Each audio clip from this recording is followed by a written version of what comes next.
సుమన్ టీవీలో మీ business promotions కోసం ఈ కింది నెంబర్ను సంప్రదించగలరు.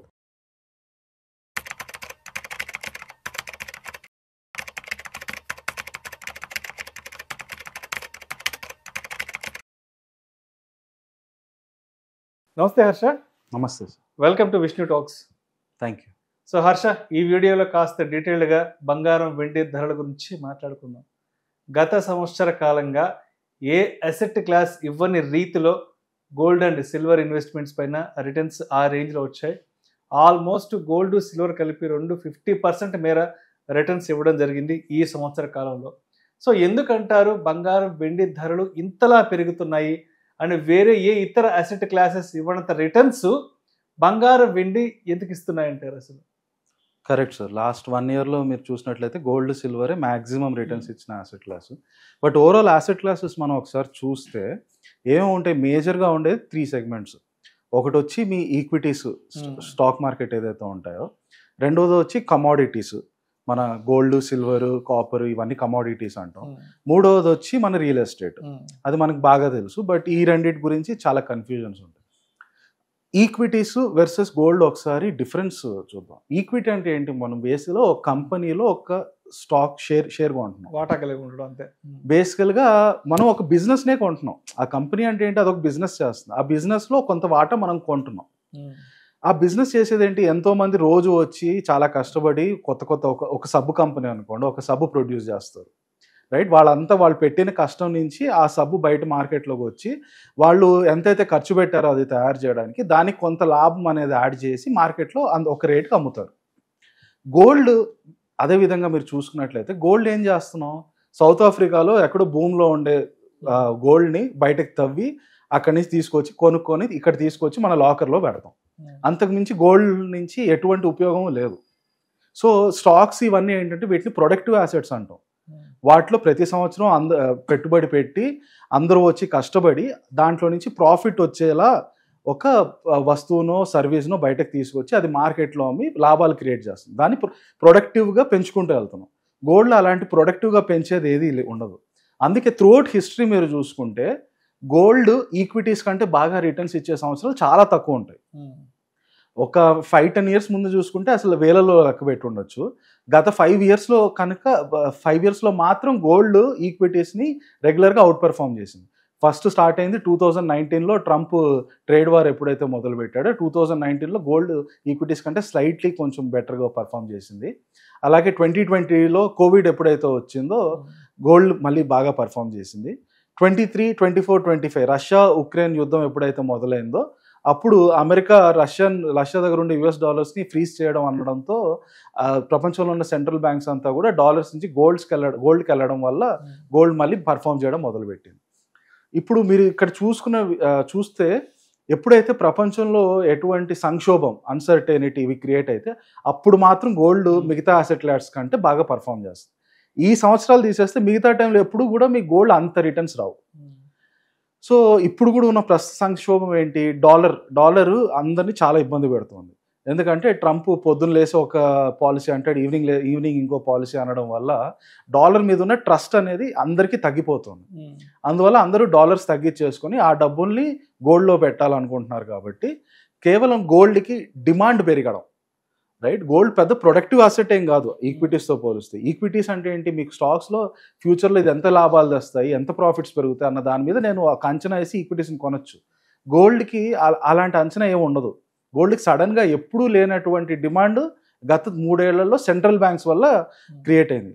సెంట్రల్ బ్యాంక్స్ వల్ల ఎందుకు అంటే సెంట్రల్ బ్యాంక్స్ కొన్ని లక్షల కోట్లు ఇన్వెస్ట్ చేస్తారు ఒకవేళ కొనాలంటే. అంత పెద్ద డబ్బు గోల్డ్ వెనకాల రావడం, అంత పెద్ద డబ్బుతో గోల్డ్ కొనాలని చూస్తున్నారు కాబట్టి డిమాండ్ బాగా పెరిగిపోయి గోల్డ్ మనకి లాస్ట్ 1 to 2 yearsగా డెఫినెట్గా మీరు చెప్పినట్టు 50% అలాంటి రిటర్న్స్ వచ్చాయి. బట్ ఇది ఎప్పటికీ జరగదు ఇలా. సెంట్రల్ బ్యాంక్స్ ఒక స్టేజ్ వచ్చాక గోల్డ్ కొనడం ఆపేస్తారు. సెంట్రల్ బ్యాంక్స్ ఎప్పటికీ కొంటూ వెళ్ళరు. ఓన్లీ ప్రస్తుతం అందరికంటే ఎక్కువ ఇంపార్టెంట్ వచ్చి చైనీస్ సెంట్రల్ బ్యాంక్ దగ్గర 2500 tons ఉన్నాయి. యుఎస్ దగ్గర 8,000 tons ఆఫ్ గోల్డ్ ఉన్నాయి. చైనా వాళ్ళు ఆ 2500 tonsని కూడా ఇంకొంచెం లెవెల్ పెంచేలా తీసుకెళ్లడం కోసం చూస్తున్నారు. ఎందుకంటే అంత గోల్డ్ ఉన్నప్పుడు వాళ్ళ యువాన్, చైనీస్ కరెన్సీ ఏదైతే ఉందో దానికి కూడా విలువ పెరుగుతుంది కనుక అంత పెంచుకోవడానికి ఇంకా వాళ్ళు స్ట్రాంగ్గానే కొంటున్నారు ఇప్పుడు కూడా గోల్డ్ని. ఎప్పుడైతే వీళ్ళు ఇంత స్ట్రాంగ్గా కొంటున్నారో సెంట్రల్ బ్యాంక్స్, అప్పటి నుంచి గోల్డ్ పెరుగుతూ వచ్చింది. బట్ ఫర్ ఎవర్ ఇలాగే గోల్డ్ ఈక్విటీస్ కంటే ఎక్కువ రిటర్న్స్ అయితే ఇవ్వదు. ఎందుకంటే ఈక్విటీస్ ఒక ప్రొడక్టివ్ యాసెట్. అవి కన్సిస్టెంట్గా మార్కెట్లో ఉన్న మన రిసోర్సెస్ నుంచి ఒక మంచి లెవెల్కి తీసుకెళ్ళడం అంటే దానికి ప్రొడక్టివిటీ యాడ్ చేసి దానివల్ల ప్రాఫిట్స్ యాడ్ చేసి ఉన్న రిసోర్సెస్ని నెక్స్ట్ లెవెల్ తీసుకెళ్తూ ఉంటుంది. గోల్డ్ అలా కాదు. గోల్డ్ మీరు ఇప్పుడు ఒక 10 ఏళ్ల ముందు ఒక 10 grams కొన్నా ఈ రోజు కూడా అదే సేమ్ 10 grams. దాంట్లో పెద్ద మార్పు అనేది ఏమి ఉండదు. కనుక వెరీ లాంగ్ టర్మ్లో గోల్డ్ అంత రిటర్న్స్ ఇవ్వండి. బట్ షార్ట్ టర్మ్లో ప్రస్తుతానికి అయితే gold is definitely out performing everyone. And ఎవరు ఉన్న ప్రపంచంలో ఉన్న అనలిస్టులు అందరూ కూడా గోల్డ్ ఈ సంవత్సరం ఎండింగ్కి $3,850 టచ్ అవుతుంది అనుకున్నారు. బట్ ఈ రోజు ఆల్రెడీ $4,000 టచ్ చేసేసింది ఈ రోజుకి ఆల్రెడీ. సో ఆ $4,000 అనేది కూడా చాలా టెక్నికల్గా చూసుకుంటే, మీరు ఒకవేళ టెక్నికల్ అనాలిసిస్ ప్రకారం చూసుకున్నా చాలా స్ట్రాంగ్ రెసిస్టెన్స్ ఉండేది. దాన్నే సులువుగా దాటేసింది. అండ్ నెక్స్ట్ స్టాప్ గోల్డ్కి లార్జ్లీ అందరూ చూసేది ఏంటంటే $5,000 ఈజీగా రీచ్ అవుతుందన్న ఇదితోనే ఉన్నారు. కాబట్టి ఈక్విటీస్తో పోలిస్తే గత 1 to 2 yearsగా గోల్డ్ డెఫినెట్గా స్ట్రాంగ్ రిటర్న్స్ ఇచ్చాయి. But that will not be the case for ever. So Harsha, silver విషయానికి వస్తే నిన్న ఒక్కరోజే సిల్వర్ దాదాపు $7,000 పెరిగింది. ఒక్క నైట్ లోపల. ప్రస్తుతానికి 1,66,000 వద్ద ట్రేడ్ అవుతోంది సిల్వర్. అటు ఇటుగా ఇంకొక 30-35,000, ఇంకొక 32-33,000 పెరిగిందంటే ఆల్మోస్ట్ ఒక 2 లక్షలకు చేరుకుంటుంది సిల్వరు. బట్ ఎందుకంటారు ఇంత పెద్ద ఎత్తున సిల్వరు ధరలు పరుగులు తీస్తున్నాయి అసలు? కరెక్ట్ అండి. సో గోల్డ్కి మీకు సెంట్రల్ బ్యాంక్ స్ట్రాంగ్ బయింగ్ ఉండడం వల్ల అంత పెరుగుతోంది. బట్ సిల్వర్కి సెంట్రల్ బ్యాంక్స్ ఎవరు కూడా సిల్వర్ కొనాలని అంత ఇదిగా చూడట్లేదు. ఆల్సో మీరు ఇంకోటి అర్థం చేసుకోవాల్సింది ఏంటంటే గోల్డ్కి ఇండస్ట్రియల్లో యూజ్ ఏమి ఉండదు, కానీ సిల్వర్కి ఇండస్ట్రియల్లో చాలా యూజెస్ ఉంటాయి. ఎస్పెషలీ ఇప్పుడు వస్తున్న సన్ రైజ్ సెక్టర్స్ ఏవైతే ఉన్నాయో, ఎలక్ట్రిక్ వెహికల్స్ రిలేటెడ్ కానీ, మీకు గ్రీన్ ఎనర్జీ సెక్టర్ కానీ, సెమీకండక్టర్స్ ఏ రిలేటెడ్ వాటిలో కూడా సిల్వర్ యూజ్ వాడకం పెరుగుతోంది. కాబట్టి సిల్వర్కి ఆ రకంగా ఇండస్ట్రియల్ యూజ్ వస్తుంది. అయితే ఇక్కడ మీరు అర్థం చేసుకోవాల్సింది గోల్డ్ సిల్వర్ రెండు కూడా మంచి ర్యాలీ ఇస్తున్నాయి. కాకపోతే ఆ గోల్డ్ ర్యాలీ ఇవ్వడానికి వెనకాల స్ట్రాంగ్ సపోర్ట్ వచ్చి సెంట్రల్ బ్యాంక్స్ లక్షల కోట్లు పెట్టి గోల్డ్ కొన్నారు. కానీ అదే లక్షల కోట్లు పెట్టి వాళ్ళు సిల్వర్ అయితే కొనట్లేదు. సిల్వర్ పెరగడానికి రీటైలర్స్ వాళ్ళకి గోల్డ్ కొనే ఆప్షన్ లేదు కనుక, ఎందుకంటే అది అంత ఫాస్ట్గా పెరిగిపోవడం వాళ్ళ వల్ల చాలా మంది సిల్వర్ కొంటున్నారు ఒకటి. రెండోది ఇండస్ట్రియల్ యూజ్ వల్ల కూడా సిల్వర్ డిమాండ్ పెరిగింది. అయితే ఇక్కడ మీరు గుర్తుపెట్టుకోవాల్సింది ఏంటంటే గోల్డ్కి ఎప్పుడు కూడా డ్రాస్టిక్ సైకిల్స్ ఉండవు. మీకు స్టాక్ మార్కెట్లో సైకిల్స్ ఉంటాయి, పైకి వెళ్ళాక అమ్మడం, అది బాగా కింద పడడం, మళ్ళీ కిందకు వచ్చాక కొనడం, మళ్ళీ పైకి వెళ్ళడం, సైకిల్స్ ఉంటాయి. గోల్డ్లో మాత్రం మీకు అలాంటి సైకిల్స్ ఉండవు. ఎందుకు? ఈ సెంట్రల్ బ్యాంక్స్ ఎవరెవరైతే ఇన్ని లక్షల కోట్లు పెట్టి కొన్నారో వాళ్ళందరూ రేపు గోల్డ్ ప్రైస్ బాగా పెరిగాయి కదా అని మార్కెట్లోకి వచ్చి గోల్డ్ అమ్మేది అంటూ ఏమి ఉండదు. సో గోల్డ్ కొనే వాళ్ళందరూ కూడా జనరల్గా ఈవెన్ మన ఇండియన్ సొసైటీలో కూడా గోల్డ్ కొంటారు కానీ ఊరికి అమ్మడం అయితే చేయరు, చాలా రేర్. ఒకవేళ వాళ్ళకి డబ్బులు అవసరం వచ్చినా దాన్ని తాకట్టు పెట్టి గోల్డ్ లోన్ తీసుకుంటారు తప్పితే గోల్డ్ మార్కెట్లో పూర్తిగా అమ్మేసి దాంట్లో నుంచి డబ్బులు తీసుకోవడం అనేది చాలా తక్కువ. సో అంత సెల్లింగ్ ప్రెషర్ ఉండదు కాబట్టి గోల్డ్ ప్రైసెస్ అనేది క్రాష్ అవ్వవు. గోల్డ్ ఒక లెవెల్లో స్టేబుల్గా అదే లెవెల్లో ఉంటుంది. 2011 to 20 కూడా మీరు చూసుకున్నట్లయితే ఒక 30,000కి అటు ఇటుగా గోల్డ్ 10 years అదే లెవెల్లో ఉండేది. సో గోల్డ్ ఎప్పుడు కూడా ఎదర్ పెరుగుతుంది లేదా పెరిగిన తర్వాత ఆ లెవెల్కి వచ్చాక అదే లెవెల్లో స్టేబుల్గా కొంతకాలం ఉంటుంది. ఈ ప్రస్తుతం సెంట్రల్ బ్యాంక్స్ కొంటున్న స్పీడ్ చూస్తుంటే మాత్రం గోల్డ్ ఇంకా పెరుగుతుందే కనిపిస్తుంది తప్పితే ఇంకా అదే లెవెల్లో స్టేబుల్ అయ్యే లెవెల్ అయితే ఇంకా కనిపించట్లేదు మనకి. కానీ సిల్వర్లో మీరు చూసుకున్నట్లయితే సిల్వర్లో ఎప్పుడైతే కొంచెం సప్లై బాగా పెరగడం అలాంటి న్యూస్ వచ్చిందంటే సిల్వర్లో గ్యారంటీగా మీకు కరెక్షన్ స్ట్రాంగ్గా కనిపిస్తుంది. 15 to 20 to 25% స్ట్రాంగ్ కరెక్షన్ వచ్చే అవకాశాలు అయితే సిల్వర్లో ఉంటుంది. కనుక మీరు ఒకవేళ ఇన్వెస్ట్మెంట్ వెహికల్గా యాసెట్ క్లాస్గా చూడాలనుకుంటే గోల్డ్ సిల్వర్ రెండిట్లో పోలిస్తే gold is any day safer instrument related to silver. ఎందుకంటే సిల్వర్లో మీకు సైకిల్స్ కనిపిస్తాయి.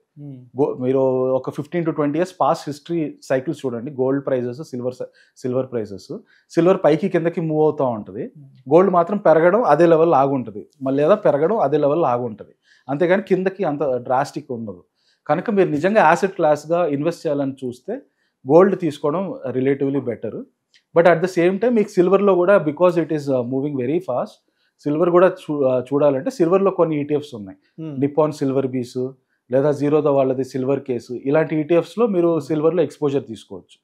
ఈటీఎఫ్స్ వల్ల మీకు ఉపయోగం ఏంటంటే, ఇంతకుముందు ఏంటి, ఈటీఎఫ్స్ లేకముందు గోల్డ్ కొనాలంటే మినిమం 1 గ్రామ్ కొనాలా, 1 గ్రామ్ కొనాలంటే మీరు చాలా 10,000 50,000 అంత డబ్బులు పెట్టాలి. ఈటీఎఫ్స్ వల్ల ఏంటంటే మీ దగ్గర 100 రూపాయలు ఉన్నా కూడా దాంతో గోల్డ్ కొనుక్కోవచ్చు. సో 100 రూపాయలు ఉన్నా దాంతో సిల్వర్ కూడా కొనుక్కోవచ్చు. సిల్వర్ 1,66,000 ఉంది కదా, నేను కేజీ సిల్వర్ కొనాలంటే 1,66,000 పెట్టాల్సిన బాధ ఏం లేదు. 80 రూపీస్కి ఈటీఎఫ్స్ మీకు దొరుకుతాయి, 80 రూపీస్ 100 రూపీస్ దగ్గర. కనుక మీ దగ్గర ఎంత తక్కువ అమౌంట్ ఉన్నా కూడా మీరు ఖచ్చితంగా గోల్డ్ సిల్వర్ కొనుక్కోవడానికి ఈటీఎఫ్స్ మీకు ఆస్కారం ఇస్తుంది. రైట్. సో టెంపరీగా కొనుక్కోవాలంటే ఖచ్చితంగా కొంత సిల్వర్ తీసుకోవచ్చు అండి, బట్ దాంట్లో స్ట్రాంగ్ కరెక్షన్స్ రావడానికి స్కోప్ ఎక్కువ ఉంది. గోల్డ్లో అలాంటి స్కోప్ ఉండదు. బట్ అదర్వైజ్ కూడా మీరు ఓవరాల్ పోర్ట్ఫోలియో ఎవరైనా వాళ్ళ యాసెట్ క్లాస్ డిఫరెంట్ యాసెట్ క్లాసెస్లో ఇన్వెస్ట్ చేసేటప్పుడు వాళ్ళు గుర్తుపెట్టుకోవాల్సిన విషయం ఏంటంటే 5 to 10% మీరు టోటల్ 100 రూపీస్ ఇన్వెస్ట్ చేస్తుంటే దాంట్లో ఒక 5 rupees to 10 rupees maximum gold silver ఇలాంటి వాటిలో పెట్టుకోవచ్చు. కానీ గోల్డ్ గత 1 year 2 yearsగా ఎంత విపరీతంగా పెరిగింది కదా, ఇలాగే పెరుగుతూ పోతుంది కదా అని మొత్తం 100 రూపాయలు గోల్డ్లో పెట్టడం మాత్రం చాలా పొరపాటు అవుతుంది. Thank you Harsha, thank you so much. Thank you sir.